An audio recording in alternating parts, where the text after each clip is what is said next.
Some people seem harmless, but just being around them makes you doubt yourself. Your focus fades. Your discipline disappears. And the worst part? You don't even notice it happening. They don't stop you. They just drain you, quietly, until you give up on everything. Not all threats are loud. Some are wrapped in smiles, familiar voices, even encouragement that sounds supportive, but always keeps you small. They say things like, "Are you sure that's realistic?"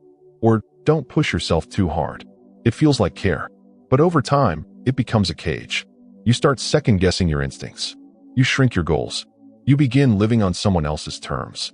Stephen Covey taught that your circle doesn't just influence you, it programs you. Their habits, their fears, their mindset, they silently rewrite your own.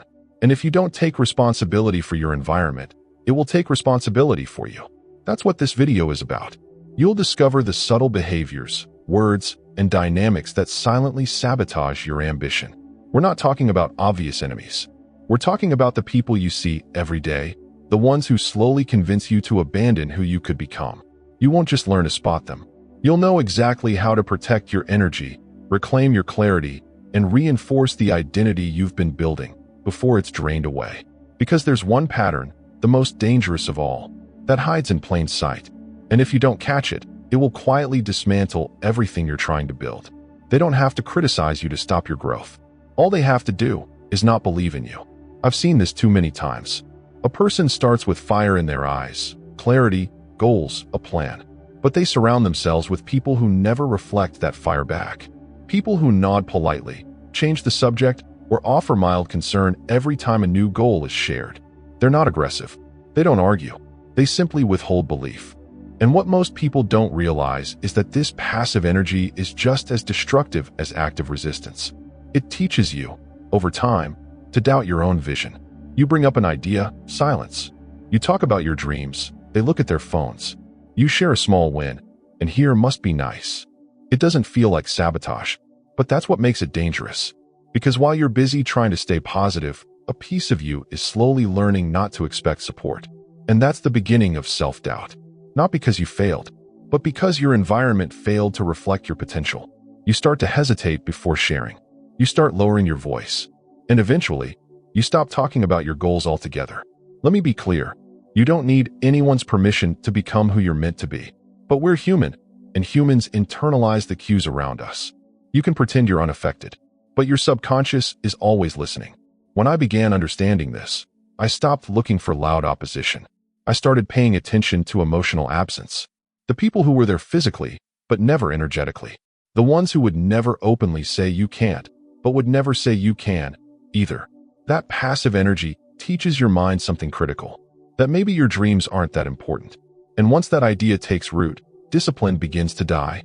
Because we don't stay consistent with what we don't deeply believe in. And if no one around you reflects that belief, you start treating your goals like side projects. Things you do when there's time, when you're in the mood, when no one's watching. This is how people lose momentum without ever making a conscious decision. Not because they lack motivation, but because their circle whispers. It's not that serious. It's probably not going to work anyway. You've changed. Yes, you've changed. You've dared to see yourself beyond the limits they're comfortable with. And sometimes, that alone is enough to make someone withdraw their support. But don't mistake that withdrawal as a signal to shrink. Don't assume that silence means you're off track. And please, don't start editing your dreams to make them more palatable to others. Because here's what I've learned. People who can't see it for themselves will never see it for you. And if you wait for their belief before taking action, you'll be waiting forever. I used to think I could win them over with results. That if I just succeeded enough, they'd come around. But what actually happened was this. The moment I stopped trying to be understood and started acting from conviction, the wrong people faded on their own. And the right ones stepped in with no explanation needed. That's when your environment begins to shift. When you stop negotiating your vision for the comfort of others and start protecting it like something sacred. Because that's exactly what it is. Sacred. Your future is not up for group discussion. Your calling is not a community vote. And your vision doesn't need a cosign. What it needs is a protector. You. That's why the first rule is this. Stop explaining your vision to people who are committed to misunderstanding it. You'll know who they are. They're the ones who leave you feeling smaller after every conversation. The ones who nod but never say, "I believe in you." The ones who disappear when things get hard, or worse, when things start going well. Protect your energy from passive disbelief. It's not loud. It's not obvious. But it's corrosive. And here's the most important part. You don't need to confront them. You don't need to announce anything. Just notice how your body feels after being around them. If your fire dims, your posture shrinks, or your clarity fades, that's data. Don't ignore it. Because every time you downplay your potential to keep someone else comfortable, you teach your mind that your dreams aren't worth protecting. And that belief will sabotage you far more than anyone else ever could. So today, I'm asking you to look around. Not with judgment, but with honesty. Who around you reflects your potential back to you, and who quietly withdraws it? Because if you don't make that distinction, you'll keep pouring your energy into the wrong places and wondering why you always feel stuck.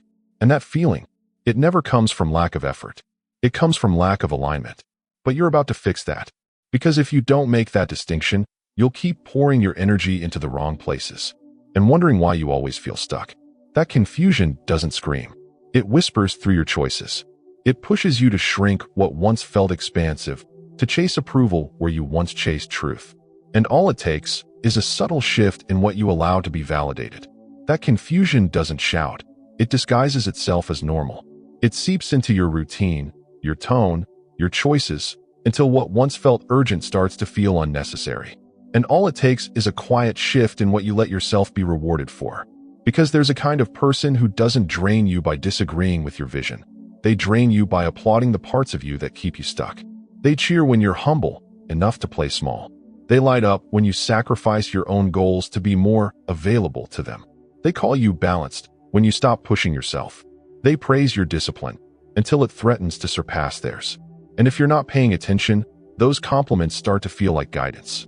You begin adjusting your behavior toward what gets applauded and away from what gets ignored. I've seen people abandon their progress just to maintain praise.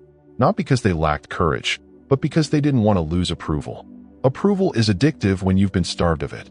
And the wrong people know exactly how to use that. They'll support you, as long as your success fits within their comfort zone. As long as your wins don't force them to look at their own compromises. As long as you stay close enough to remind them they're not falling behind.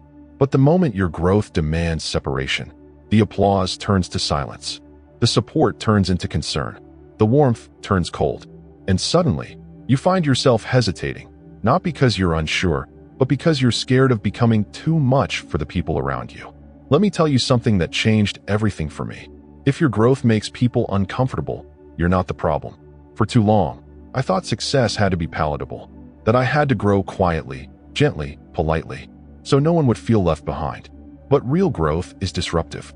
It exposes what others have been avoiding. It confronts what they've been tolerating.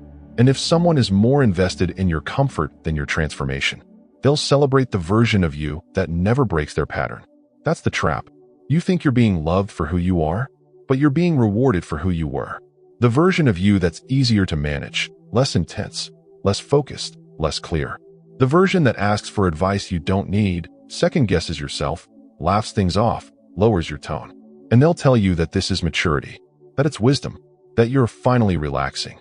But deep down, you'll feel the friction. You'll feel your edge dulling. You'll feel your fire dimming. Because you're not relaxing, you're reverting. Not for yourself, but for them. And that's the danger. Because when you adjust your behavior to keep praise, you slowly abandon the self that earned it in the first place. Here's what I've learned. The people who truly support your evolution won't just cheer your progress.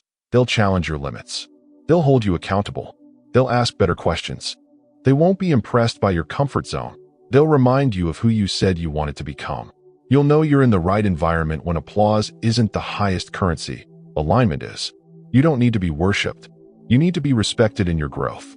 You need people who don't need you to be small in order to feel safe. People who don't call your intensity too much. Who don't label your ambition as obsession.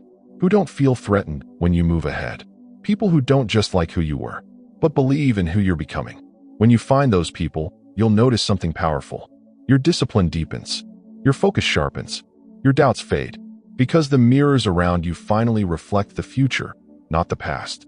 But to get there, you have to stop chasing approval from the wrong audience. You have to be willing to lose praise that was never meant to sustain your highest self.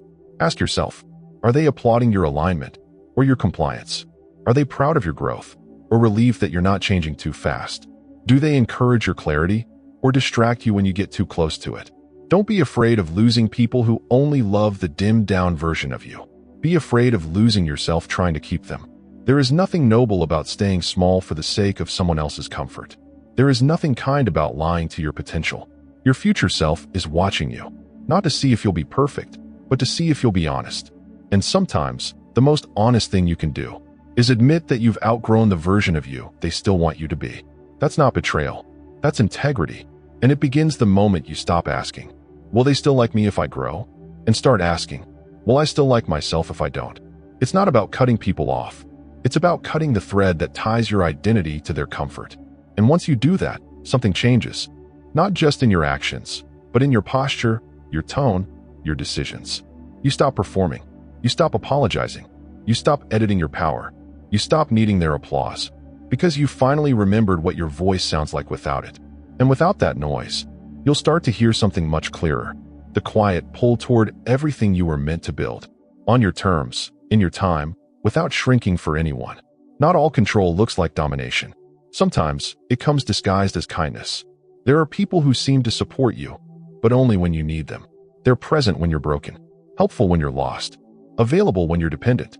But start healing, start rising, start standing up on your own, and suddenly, the dynamic shifts.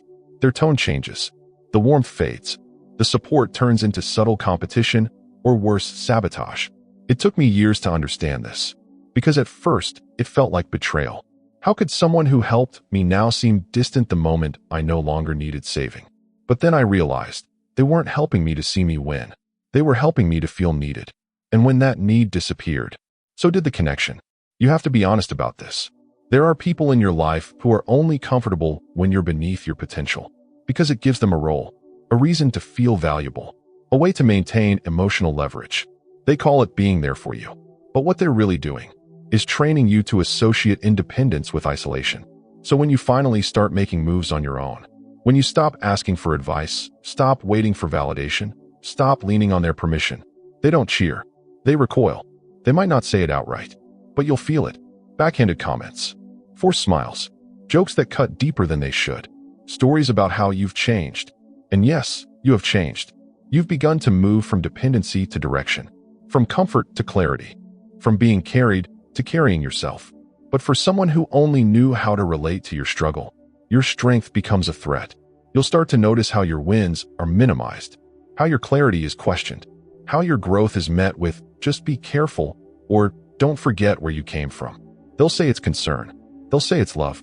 But love doesn't flinch when you rise. Love adapts. Love evolves with you. So how do you protect yourself from this? By understanding the difference between support and control. True support celebrates your independence. It pushes you forward, even if it means stepping back. It finds joy in your self-sufficiency, not fear. It wants you to grow beyond what it can offer.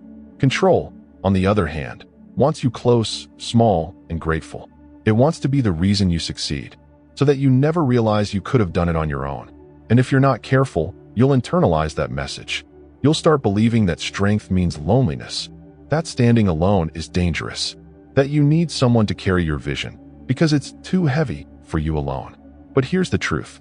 The longer you stay in relationships where you're only valued when you're weak, the more you teach your nervous system that power is unsafe. And once that belief takes hold, you'll start self-sabotaging the moment things go well. You'll dim your progress, downplay your momentum, even create problems just to feel worthy of connection again. Because somewhere deep inside, you've learned, they love me when I'm struggling. They pull away when I'm strong. That belief is poison.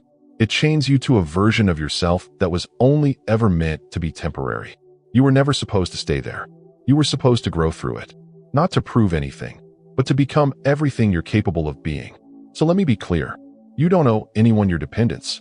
You don't have to shrink just to keep a role someone else assigned to you. You don't have to stay soft, small, or silent just to make someone feel strong. The people who truly care about you will love the version of you that no longer needs them, because they were never in it to be needed. They were in it to see you whole, to walk beside you, not ahead of you, not above you, beside. So if someone pulls away when you find your rhythm, let them. If someone becomes distant when you stop asking for help, bless them silently and move forward. Their exit isn't your loss. It's your liberation. Because now you know, you're no longer living from lack. You're leading from fullness. You're building without bargaining. And you don't need permission for that. You need space. Space to grow, to expand, to lead, without guilt. That guilt you've been carrying? That fear of leaving people behind? It's not yours. It was handed to you by someone who only knew how to love the version of you that stayed close enough to lean on. But your future, it requires you to stand. Even if it means standing alone for a while. Even if it means walking without applause. Even if it means outgrowing what once felt like home. Because what's waiting for you on the other side is a kind of peace you've never felt before.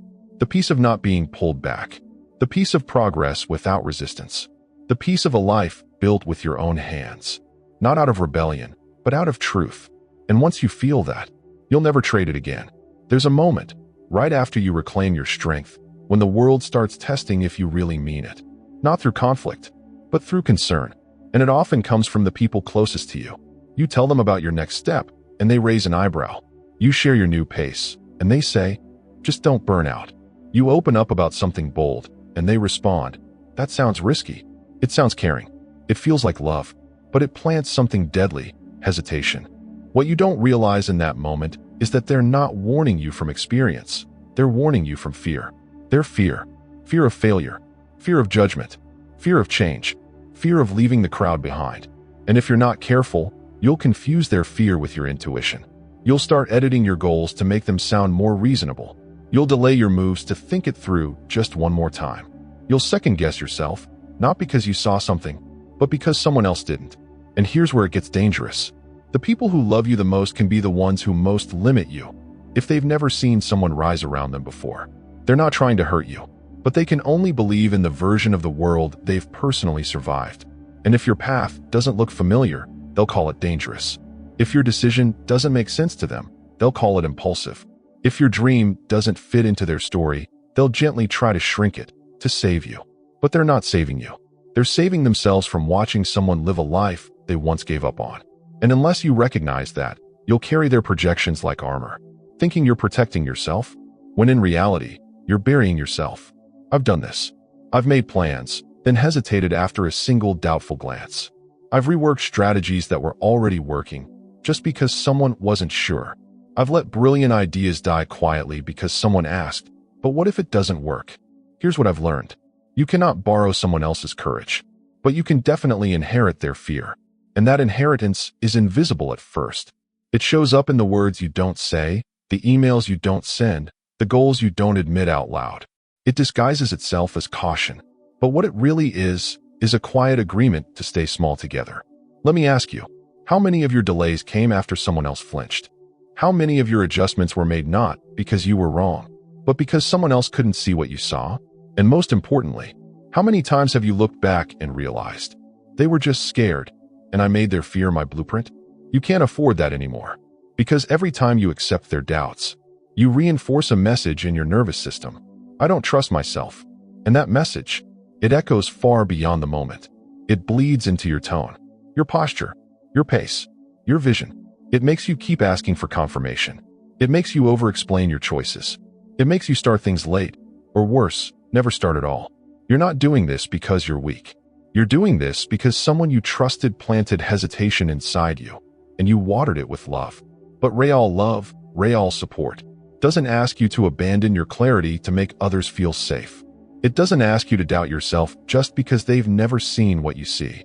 It doesn't need your dream to be realistic. It doesn't need your courage to be filtered. The right people, they'll say, I don't fully get it, but I believe in your ability to figure it out. They'll hold space for your risk, even when it scares them. They'll admit their fear without projecting it onto your future. And if you don't have those people yet, that's okay. You don't need them to start. You just need to stop internalizing every warning as a prophecy. The truth is, most of the things you're being warned about won't happen. And if they do, you'll grow through them. You'll adjust. You'll rise anyway. But you can't rise if you let everyone's fear become part of your formula. So here's what I do now. When someone responds with hesitation, I don't reject them, but I don't absorb them either. I say thank you. And then I ask myself, is this fear mine or theirs? And if it's not mine, I let it go, because I have no space left for hand-me-down limitations. You don't owe anyone an explanation for your growth. You don't need a panel of approval to move forward. And you're not selfish for choosing momentum over comfort. Yes, people will worry. Yes, some will project. Yes, some will walk away. But what matters is this. You don't walk away from yourself. Because every time you choose your own clarity over their fear, you teach your mind something powerful. I trust me now. And that trust, it builds everything else. You'll stop second-guessing your pace. You'll stop rehearsing your explanations. You'll stop dimming your conviction just to sound more reasonable. And instead, you'll move. Clear, focused, unapologetic. Because that's what self-leadership looks like.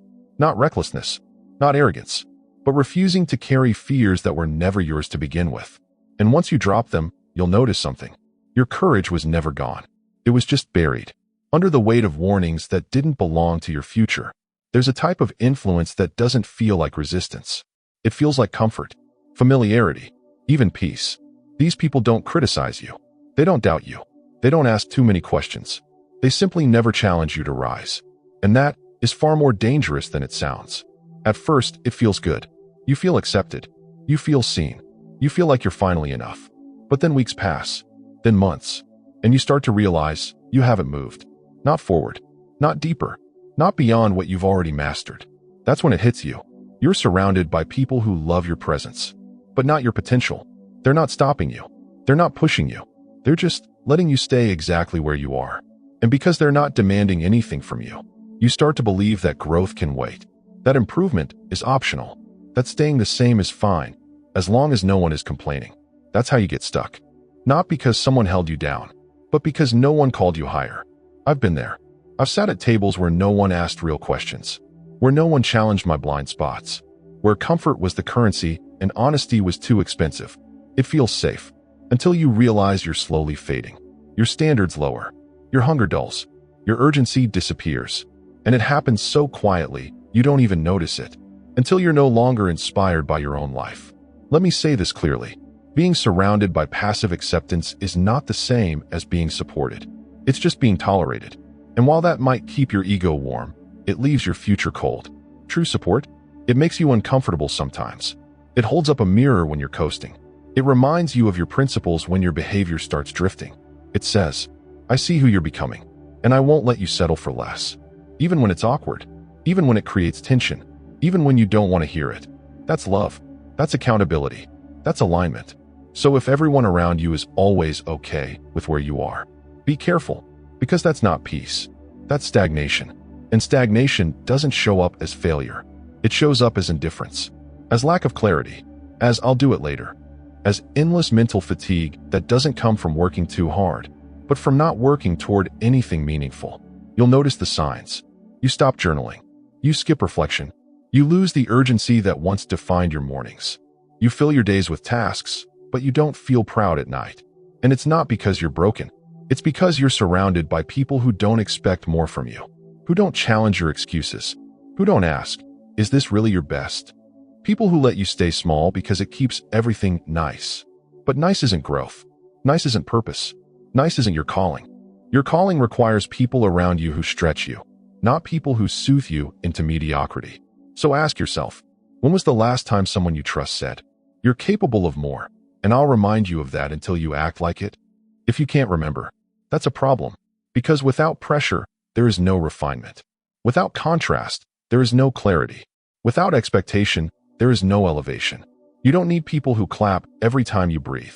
You need people who challenge you with love, who call you forward because they believe in your capacity, not because they need to control you. I've had both, and the difference is obvious. One makes you feel validated. The other makes you become better. You were not designed to live in maintenance mode. You were built to evolve, to stretch, to sharpen your edges until what once intimidated you becomes your new baseline. But that evolution doesn't happen in echo chambers. It doesn't happen in rooms where everyone agrees with you. It doesn't happen when no one has the courage to interrupt your complacency.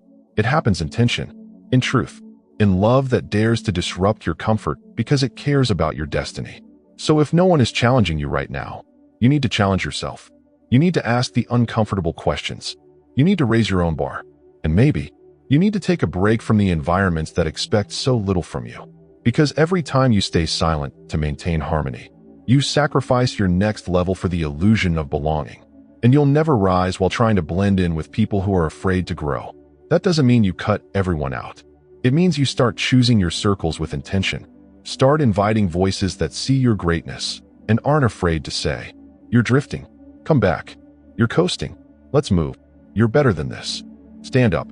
Those voices aren't critical. They're sacred. They remind you of who you said you wanted to become, especially on the days you forget. And if you don't have those people yet, become that person for yourself. Wake up and tell the truth. Interrupt your patterns.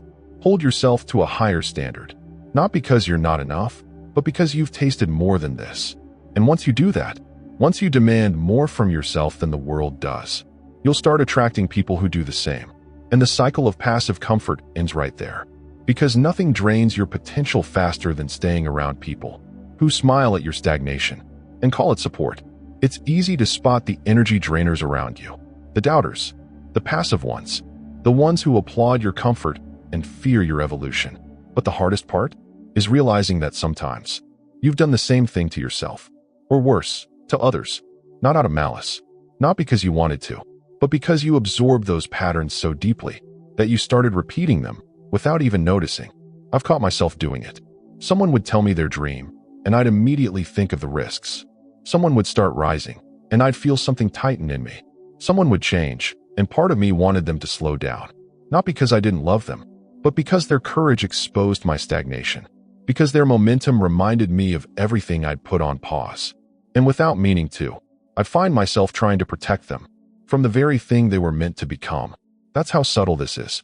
You get so used to being cautious, so used to holding back. That growth, yours or someone else's, starts to feel threatening, unstable, reckless, wrong. But it's not wrong. It's just unfamiliar. And anything unfamiliar can feel like danger. When your nervous system has been programmed to seek only safety. That's why the shift has to begin here. Not just cutting out the people who drain you, but cutting off the patterns that made you one of them. You don't need to feel ashamed. You're not broken. You're not a bad person. You're human. And like every human, you've absorbed beliefs that don't belong to you. Beliefs that tell you it's safer to stay small, to warn others, to keep things slow, cautious, within control. But here's the truth. Every time you project your fear onto someone else's dream, you reinforce your own limitation. You become your own cage, and theirs. Every time you water down someone's clarity with your hesitation, you're not helping. You're stalling two lives, theirs and yours. So ask yourself, when was the last time I celebrated someone fully, without inserting caution? When was the last time I held space for someone's growth, even when it triggered my own insecurities? When was the last time I encouraged someone to do the exact thing I've been too scared to do? Because if you can't remember, then maybe you're not just healing from being drained. Maybe you're healing from becoming one. And that realization hurts. But it also liberates. Because once you see it, you can shift it.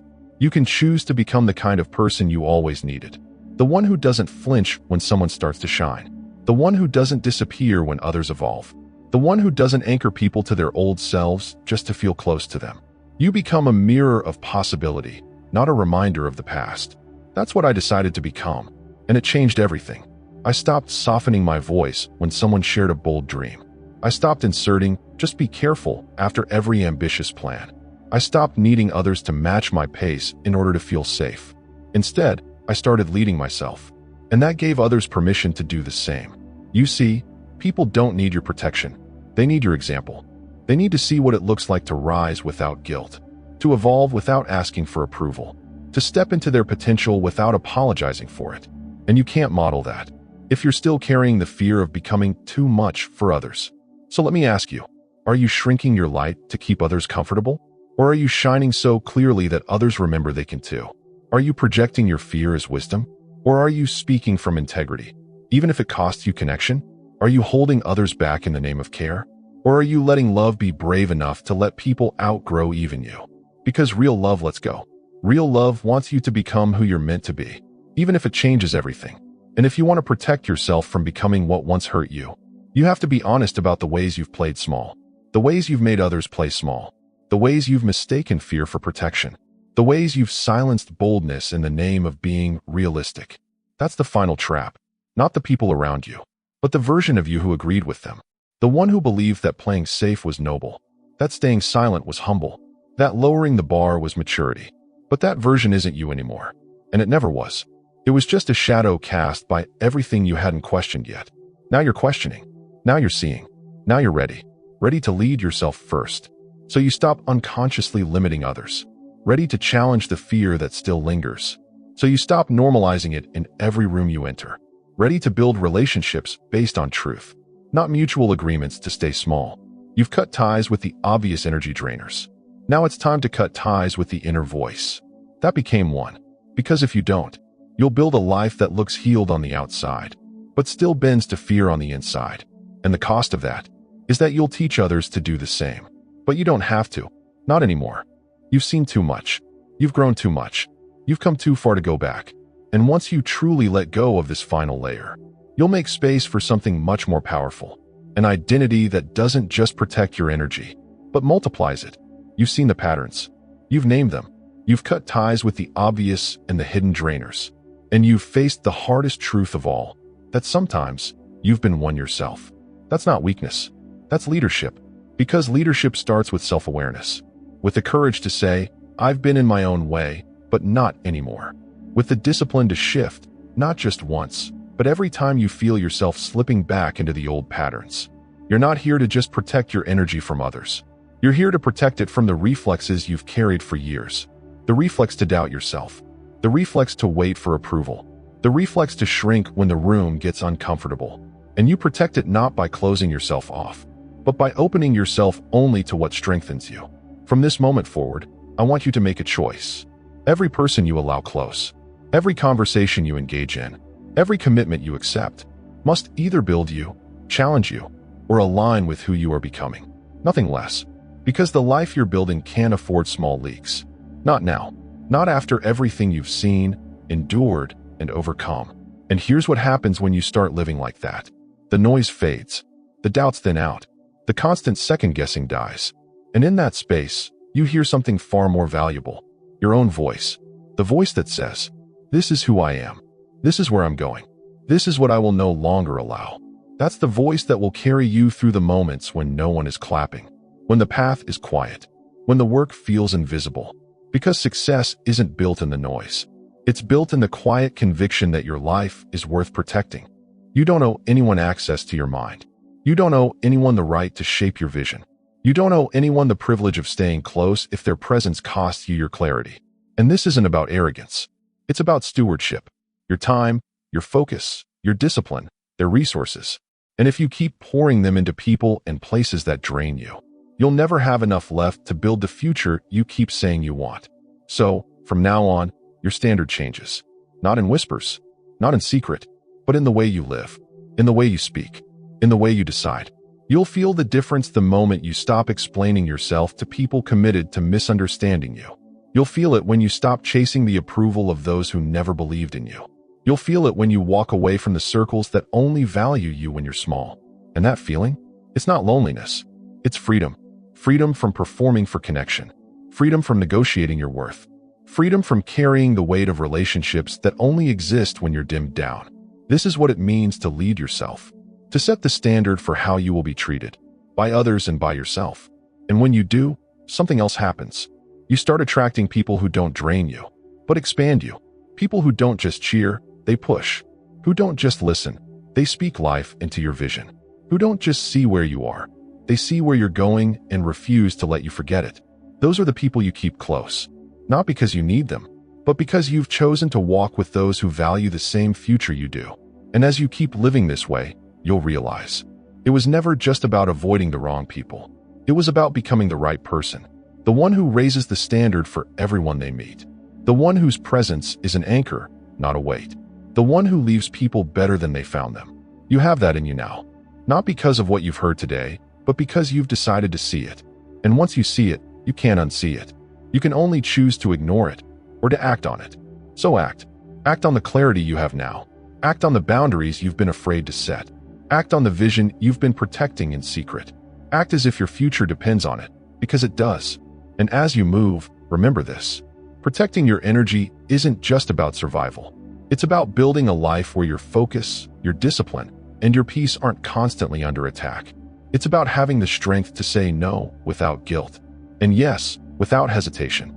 It's about walking into every room knowing that you decide how much of yourself you give. And to whom. And it's about trusting that every time you make that choice with intention, you're not losing anything. You're gaining the life you were meant to live. So leave this moment knowing you are no longer a match for the environments that drain you. You are no longer available for the patterns that shrink you. And you are no longer willing to compromise the person you are becoming for anyone. You protect that. You guard that. You live that. Because the moment you do, everything around you changes. And if you stay with me, we're going to take that transformation even further, until it's no longer something you fight to maintain, but something you embody without effort.